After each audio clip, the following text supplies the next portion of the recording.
everyone, welcome to my Personal Finances PodCat show, episode 12, where I'll be interviewing Aaron, who is the co-founder of Artsys. Hi everyone, it's an honor to have Aaron to be on the show today. Aaron, who is the co-founder of Artsys. Welcome to the show. Thank you. Thanks for having me. Aaron, for the benefit of our audience, could you please briefly introduce yourself? Yeah, my name is Aaron. I currently run a small company called Artsys. We are a startup studio that we develop our own apps and push it to the market.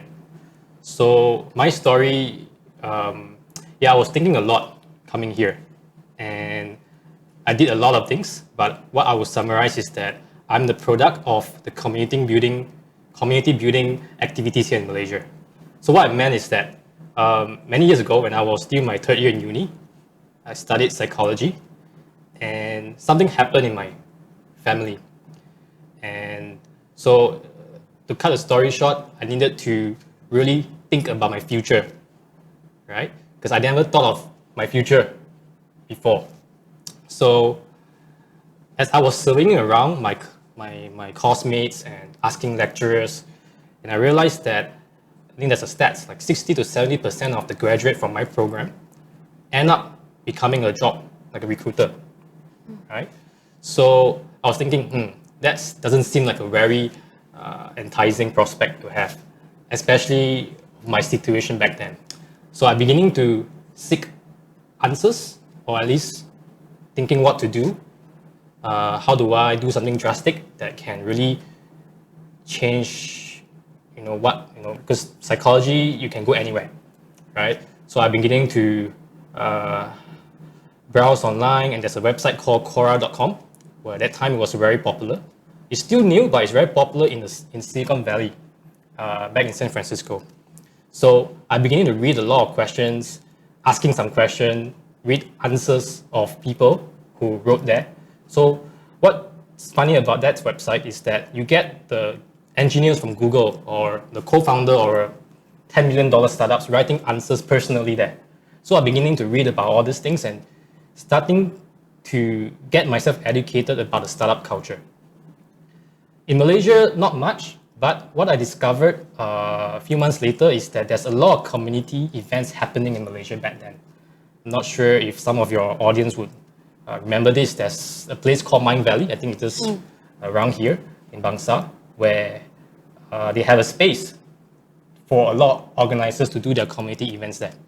So I'm beginning to just randomly pop up and attend one of those events and get to know a lot of people that I can call friends until today, right? So really, I think I'm the product of the community building activities here, because really my education in all these community events actually is even greater than what I learned in uni or back in school, right? So because of that community, I'm beginning to become more brave to say, why not I can start my own business. I met a lot of people that became my business partners today. So that's really my journey. And today I'm still in the startup world. And hopefully that next year, me and my team were able to build something substantial and contributing back to the society. Being a co-founder of multiple companies, how do you juggle your time? That's a really good question. Honestly, I spend a lot of my free time back to the company. I know that's a very unhealthy thing to do, but that's the fact. I remember a few years ago, I slept in my office for 2 years. Right? So I literally pour my time and my life to the company. And I think the answer to your question is to do less things, right? Learn to delegate, right? Know your strengths and weaknesses.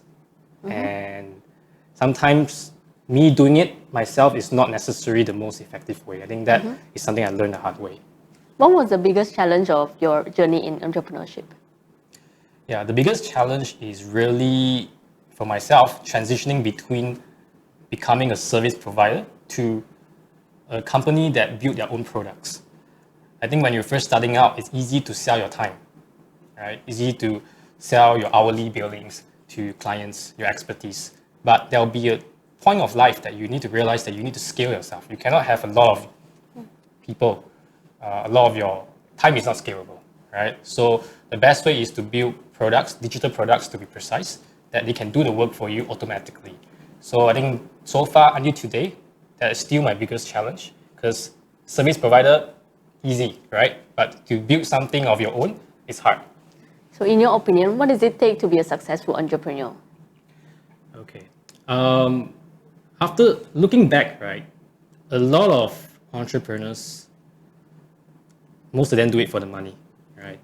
And back then, when I was 3 years ago, I actually took a trip because I got invited to Global Entrepreneurship Summit. So that's the conference that President Obama was there.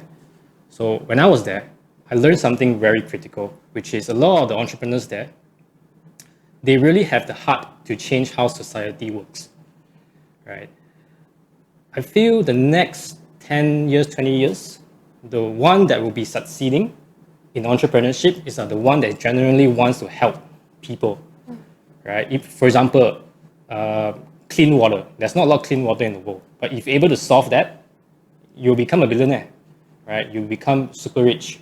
So to me, the money should be it shouldn't be the goal, but it should be like a effect of what you've done in terms of value to the society. So I think successful entrepreneurship, everyone have different meaning, but to me, is that your product, your service, your business need to really contribute back to society at the very fundamental level. That's where your business can last long.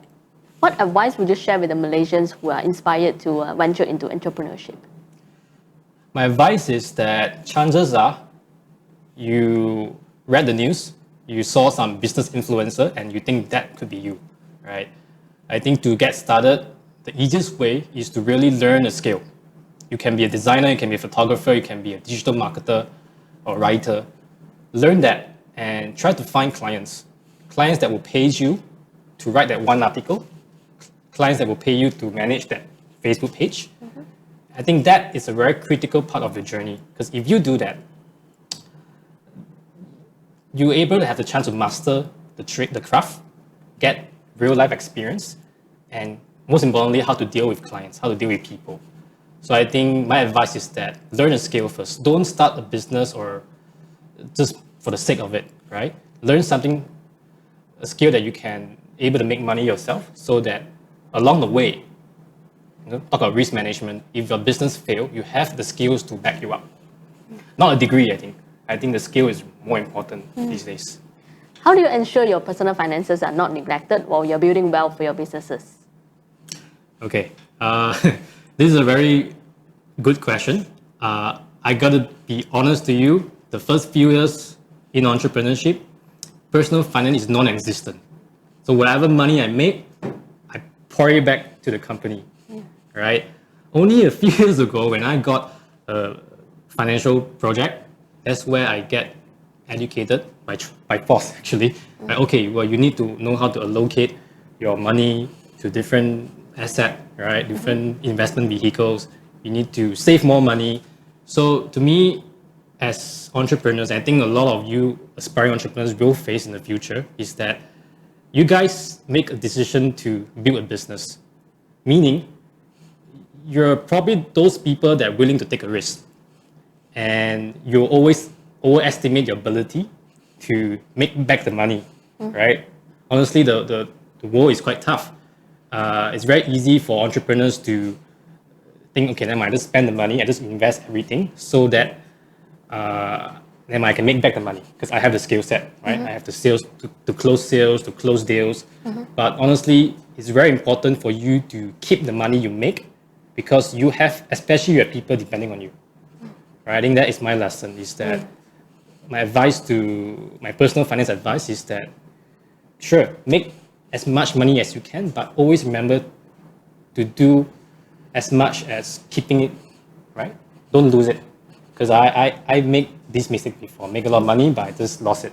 Right? I think that you can typically find that in a lot of entrepreneurs. Yeah. So what is the one big audacious habit or goal that you want our audience to take action? Okay. I actually have an answer for this. Like, this is something I'm actively doing it right now. So I want the audience, I want Malaysians specifically, to make it a habit to regularly publish their journey, their career, their entrepreneurship journey online. It can be good or it can be bad. It doesn't matter, because whatever we publish online, a lot of people around us or people who don't know us, right, would able to take that content and potentially transform their life as well. Because a lot of kids, I feel, need to hear authentic voices in the community. Because like to me, if I go online, a lot of the content that I consume, it's very westernized, right? I couldn't relate to what they are relating, right? So, attend community events, right? Engage online, create content online. I think that is how, we can grow along the way, but most importantly, we can help our surrounding. Great. So Aaron and I are going to play a game, the random question game. Okay. So go ahead and press the question. So the question is, would you rather show TLC, love, to your feet or hair? I don't know, feet. Feet? Why? If I lost my hair, it will grow back. But if I lost my feet. Wow, very logical answer. Would you rather be a flexible gymnast or a sexy pole dancer? Thank God I didn't get a question. Yeah. Okay, I guess I'll choose the flexible gymnast. I think it's kind of cool because I work out, I go to gym a lot, but I think there's no point having like very strong and big muscle, but it's not flexible. It's right. Rather like you go for all the functional training and make sure that all your muscles are functional, and then you can carry your own weight, you can be flexible, and then do stunts on, Yeah, this would be healthy and fit, right? Yeah. Okay. Unlike me, I'm very not flexible. Oh, you should start practicing. Yeah. Right. Thank you, PodCats, for listening. You can find the show notes and link on our website, mypf.my/PodCat. Don't forget to subscribe, and see you next week. Hasta pronto.